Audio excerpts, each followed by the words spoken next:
What's going on, guys? It's Michael MGF, and today I'll be doing another LEGO Marvel Superheroes Avengers Infinity War set review on the Thanos Ultimate Battle, and the set number for this one is 76107. The recommended ages are 8 through 14, and it has a piece count of 674, while the price point is $69.99. And yes, that is the price point. I actually did get it correct this time, unlike the last review where I mixed that up. But there is a lot to cover with this set. Not only is this the only set to actually have the Infinity Gauntlet itself, along with Thanos himself, but it's also an entirely new Milano that has exceeded my every expectation and is just so much better than what I thought this would be. And so, like I said, we got a lot to get through. So without further ado, let's get started. Okay, first up, we've got Peter Quill, Star-Lord, who is exactly the same as you remember him from Aisha's Revenge last year. This time minus the helmet and minus the jetpack. So you have the exact same torso. You have the same design on the back, of course. The same pistols have returned yet again. And then we do not have the new Chris Pratt head, which kind of sucks, especially for, the friggin' Avengers Infinity War sets. And what I'm talking about is there's going to be a new Chris Pratt head for the Jurassic World sets, and unfortunately that did not make its way into the Infinity War sets, which I think is kind of a shame because that face definitely looks better. It's more updated and it's more accurate in terms of his facial hair currently, and so I think that's kind of a shame, but it's okay. If we go ahead and twist the head around, you've seen this face before. I won't bother. It's kind of suck. I'm not gonna lie.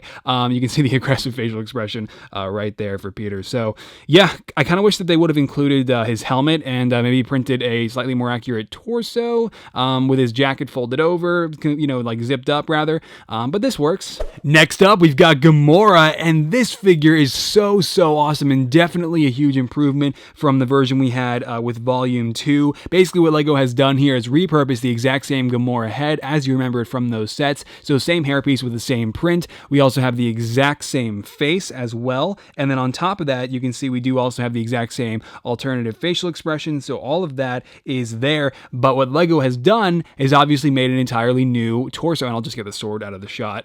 You can see they've made an entirely new torso, and it looks awesome. You've got the trench coat as part of the design, and, of course, that's, the torso, and then it kind of extends via leg printing. But I remember painting this torso last year, and it's so cool to see LEGO print that onto an official minifigure, and the leg printing is excellent, man. The strap that extends alongside, both legs, I think is really great. And it's kind of a shame how scarce leg printing has been, but I think it really serves this minifigure incredibly well.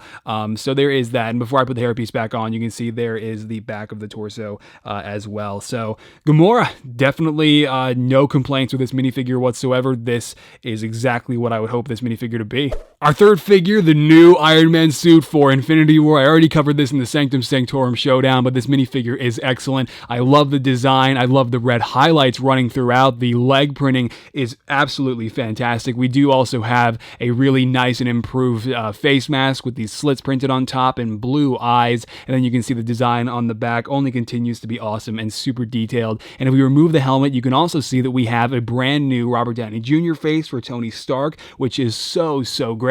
And if we flip this around, even better, our first HUD, which is so awesome, and I love that, and it really makes this figure come full circle and is so unique, and definitely long overdue, and it looks great, however. And so now we have this massive, winged apparatus thing. I forget what iteration of comics this is based off of, but it's going to be really cool to see what this looks like on screen if it is still in Infinity War, and this wasn't just based off of concept art, of course.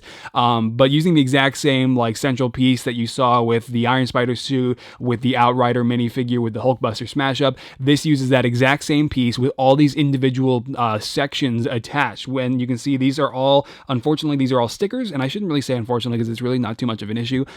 But these are all stickers, every single one of these on each flap, and you can see on the back we have these power burst pieces, which I've already covered with the Sanctum Sanctorum showdown, and you do get another full set of these in trans blue, but you can see with the back here they attach pretty well, and so you have the bigger repulsor pieces for the top flaps, and then on the bottom too you have these smaller ones, and I think that this is really great. It's definitely quite a payload for Tony to be wearing, so it kind of makes the minifigure, and basically of course it it attaches via the basic neck brace piece. So it kind of weighs the minifigure down is what I was getting at there. But if you go ahead and you put the minifigure head back on, you can see that we do still have these two pieces, and these pieces are basically more power burst pieces just connected. And I should mention that these actually started coming out January with the newer DC sets. Sorry, I'm not keeping all of this in the shop, but you do get these pieces as well. And these are what are pretty much advertised for Tony to be gripping. And oh my god, if it doesn't go on, yeah, but you get the idea. This is definitely really awesome, and hopefully I kept that in focus long enough for you there. Apologize if I didn't, but yeah, this is definitely one hell of a minifigure. I mean, damn. And finally, the Mad Titan himself, Thanos. Oh man, I've been waiting years to cover this big fig, years to see what LEGO would do when making this, and good God, is this disappointing? I mean, God, it's such a shame, because you can see what LEGO did here was take the Avengers Thanos and basically reskin it. You've got the exact same mold for the bulk of the body. Then the arms are now molded in a darker lavender color, which is more accurate to his skin tone, so I'll give them that. And it's just kind of a shame that it's this inaccurate, because not only is he sporting armor now, which he does not in Infinity War, and I mean personally I think Thanos should have kept the armor, and I don't agree that he that it was that he kind of takes it off. I mean, been waiting all these years for Infinity War. I kind of personally would have hoped that he would have had it. So I mean, it's not like this is a terrible thing for people that would have preferred Thanos to still have the armor. But the torso design itself is inaccurate, because all those purple designs should be blue. So that's kind of noticeable. The printing is excellent. I mean, here and there on the actual, armor that LEGO still has here. It's just what I think happened here was, because there are other toy companies that are putting out different, bits of merchandise with Thanos that still have this like entirely new armor set that wasn't the gold armor that he had in Guardians 1 or anything. And so I think earlier on with the development stages when Marvel Studios sent out concept art to toy companies to start making Infinity War sets, probably this time, last year, Thanos probably still had his armor, man. I mean, it probably was a design change that probably came slightly later in the game than most people might think, because most toy companies did make Thanos with the armor, and it's pretty surprising. And unfortunately, that did bleed over into the LEGO set here. You can see that LEGO did make this like melee weapon, which is pretty standard. There isn't anything overly unique about it, and I never really considered that Thanos might actually use a melee weapon before obtaining at least the Space Stone and the Power Stone that we see in the trailer. But now, the actual Infinity Gauntlet. There it is. It's, this entire gimmick that LEGO has in store for us basically allows us to assemble all 6 Infinity Stones if you buy all 6 sets. So it's about $300 later, and you can have the fully assembled Infinity Gauntlet. And now I don't have all these sets unboxed and built. However, I have reviewed the Sanctum Sanctorum Showdown, which did, of course, come with the Time Stone. And so this, of course, we will attach to his thumb. And then we do also have the Soul Stone, which came from the Hulkbuster Smash Up. And so we can attach this to the far left side, and then I also, because I needed to build the you'll see a little bit later on, but I needed to build the Thor Weapon Quest. I do have the Power Stone, which of course goes all the way over here, which is totally inaccurate because there are a total of 5 of the Infinity Stones on the front of the gauntlet.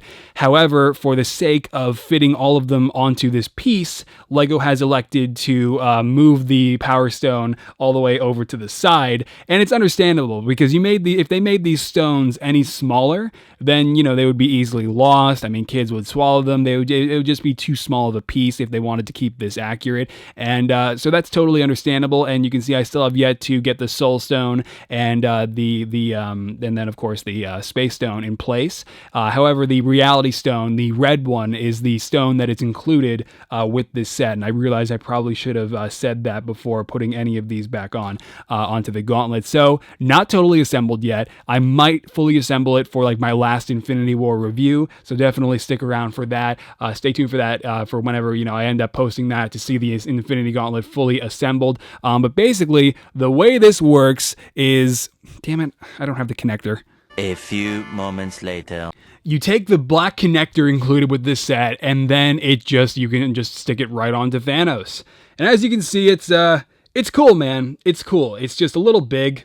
It's a little oversized. But hey, it's a nice idea, you know, and I totally understand why LEGO's doing it, and I honestly can't really question it, because it's a really cool idea, you know, having one stone for each Infinity War set, and then being able to assemble them into one big Infinity Gauntlet piece. And I totally, again, understand why the stones had to be kind of enlarged a bit. So yeah, there we go. That is it for Thanos with the Infinity Gauntlet. Not totally assembled yet, but I was so looking forward to finally talking about this big fig for so many years now, and it's kind of a shame that this ended up being so lacking. But either way, let's take a look at the actual set. Let me know what you think down in the comments. Okay, so real quick, I wanted to kind of show you the evolution from the 2014 Milano all the way to the 2018 version that I'm about to review, and just, you know, turning this all the way around, giving you a quick 360. I absolutely loved the 2014 Milano. The yellow color scheme ended up being inaccurate, unfortunately, due to the concept art this was based on, but dude, this was such a solid set. Then we had this tiny piece of crap. I'm sorry, I appreciated what LEGO tried to do with making a smaller, cheaper Milano, but God, I was not a fan. Okay, and now on to the 2018 Milano. As you probably already noticed, the entire ship is orange, so that is quite the color scheme change. Can't wait to see what the ship actually looks like in Infinity War. But this set really surprised me. I mean, I was not expecting much, but there is so much to unpack here. This is such a step up from that 2017 Milano I just showed you that I was just so blown away. Honestly, I really wasn't expecting this set to be so good. And so we'll just start off with the cockpit. The cockpit piece is actually the exact same from the Milano from last year, which is totally fine with that same print. And so this folds open, and you do have that option. You can see I got Peter and Gamora inside, and closing up that piece for now though, and folding up the entire front half. You can see that with them inside, they're actually attached to like an entirely separate slide out piece. And the way this works is basically it's just a little like ball joint that actually clips into those two clips that you can kind of see in the back there. So this piece is really cool. It's just got a couple handlebars for Peter, so that works. You have like 4 clips in total for Gamora's swords and for Peter's pistols, which I always appreciate. You know, when putting minifigures inside a set, having room for their accessories, or, you know, a place to put them, like clips like that, is always very much appreciated for me. And so that's great. And closing that back up, we'll focus a bit more on the exterior for now with these 2 gray slopes on the front here and here. The exact same sticker, just inverted, and so there is that. In terms of like posability for the wings on the very tail ends, you can fold these, and I really appreciate how they actually incorporated some of the stiffer joints, because you know, having like I could show you really quick with the 2017 version what I'm talking about. You know, having like ball joints and hinges like this that never allow you to kind of keep them in a perfect locked position always bothered me. And so I'm really glad that LEGO incorporated some more of like the, you know, the hinges that kind of keep things locked in place. So that helps a lot. And then on the top, you can see we do have stud shooters. So stud shooters they're still alive. They're still around, man. And, you know, if you haven't seen how stud shooters work, you just push down on these gray levers and they fire. And that is gone forever. Wow. Honestly, I can't even see where that went. Okay. But yeah, so the actual, like, you know, the rest of the detail on the exterior pretty much mostly includes stickers, right? So we have one on the top. I don't know what that is, and then you have these 2 panels right here, which are both, you know, stickers as well. It just inverted, and then you also do have this one on the top here as well. So stickers galore, which is fine because they add some great detail, and so there's that.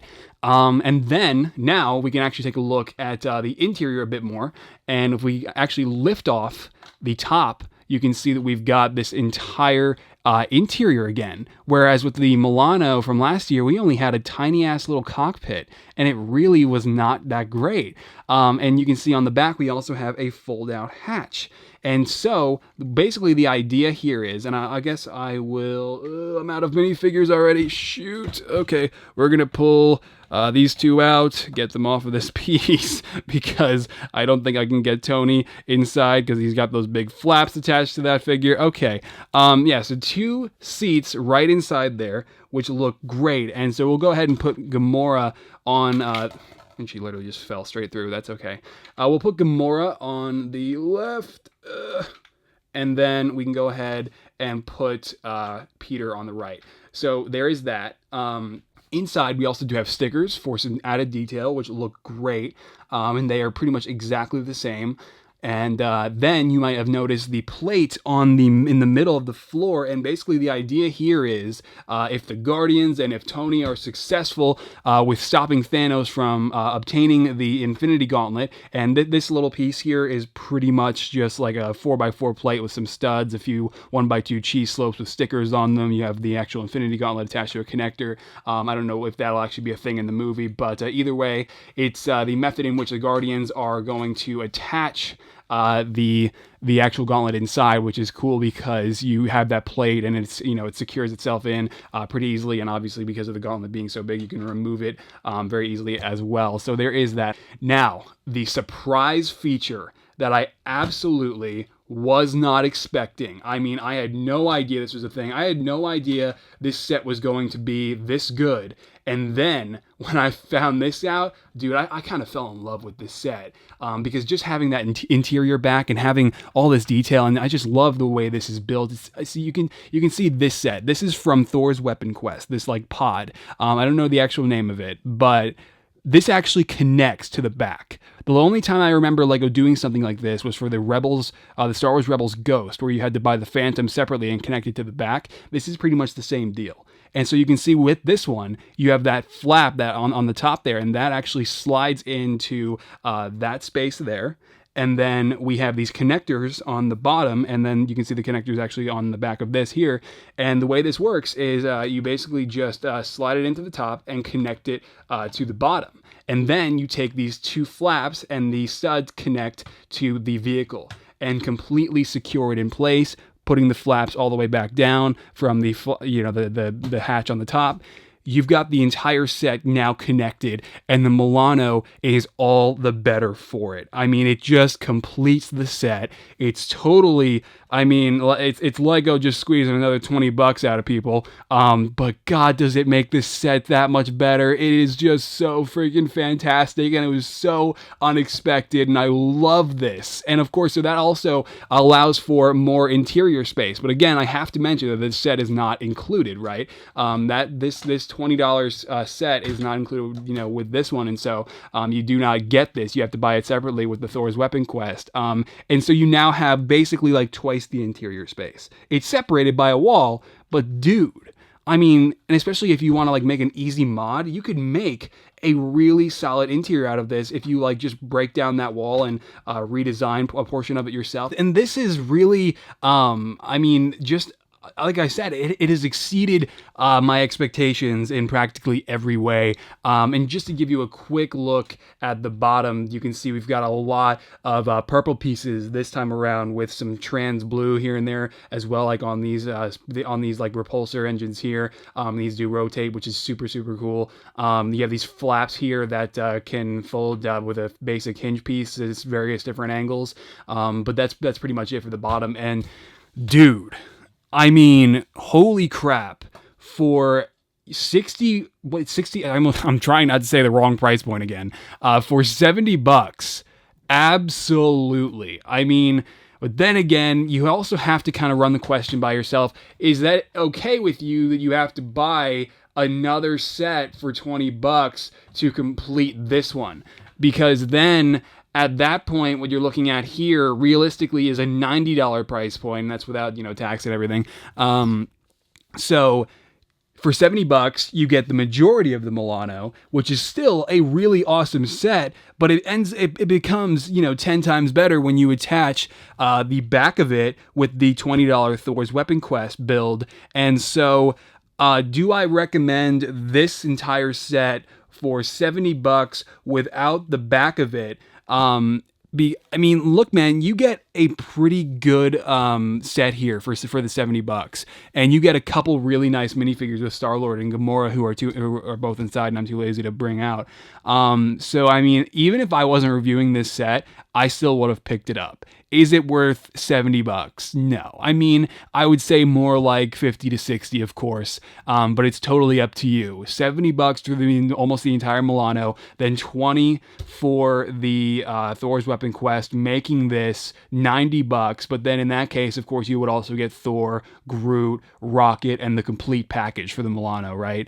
So it's not like Lego's totally ripping you off and just, giving you like crap with that $20 set, which I will more than likely be reviewing at some point. So it's totally up to you, man. I personally, like I said, even if I wasn't reviewing this set, more than likely would have picked this up myself.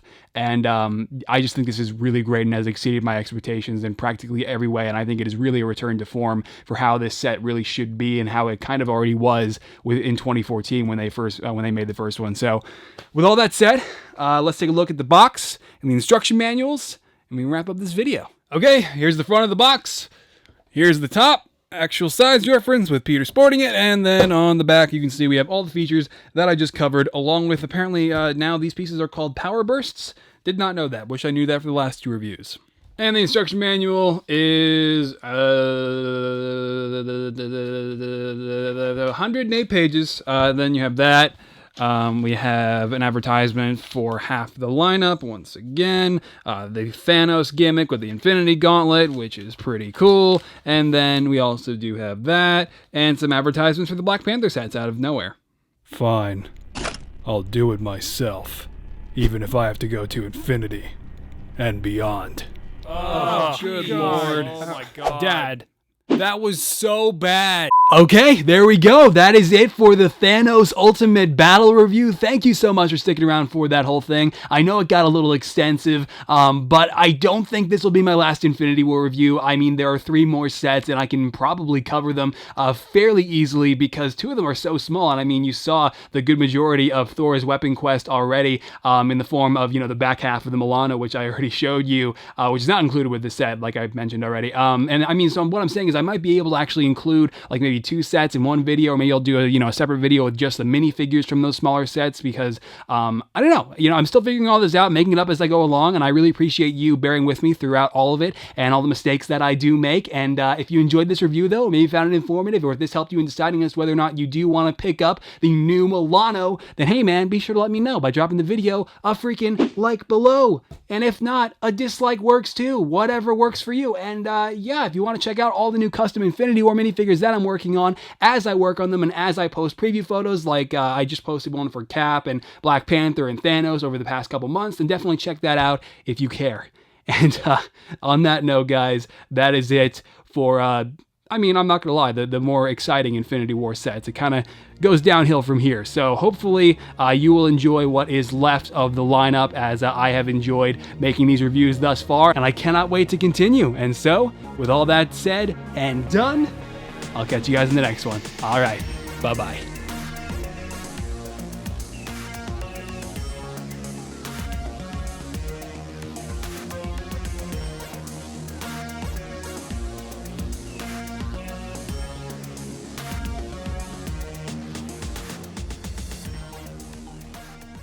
Printing, it's been pretty scarce throughout these sets. And then again, there's the back of it. Okay. The Thanos Ultimate Battle, and the center of the